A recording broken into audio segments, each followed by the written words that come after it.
while the national growth rate is itself very awesome, the acceleration of UP is very noticeable.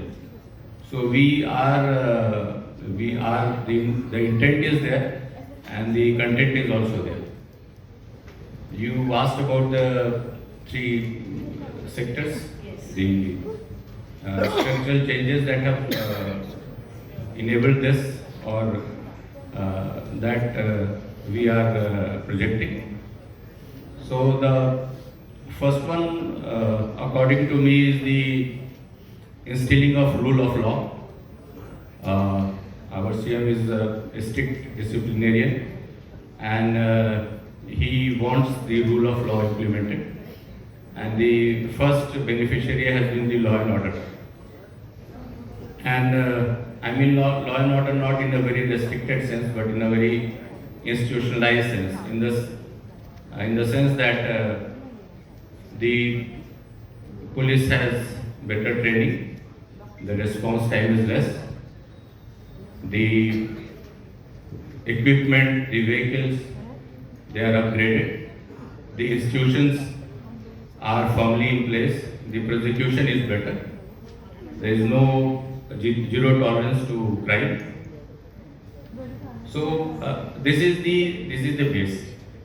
Now beyond that, we have world-class infrastructure. Many must not be aware that UP has 55% of the expressways of India. Naturally, the largest road network, the train network is there. We have 16 airports, 4 of them are international. The fifth one to join as an international airport to be commissioned will be Jewar, which will be the largest in Asia. And obviously a whole ecosystem will come with that. Also that dedicated freight corridor, UP owns about 33% of that. 33% of it will be passing through UP. So we have very good connectivity. The national water highway number 1, that is in UP. We have 6 metros. The 7th Meerut metro will soon be operational. So connectivity wise, we are number 1. Land availability wise, we are very good. We are working on about 75,000 acres of developed industrial land. Okay.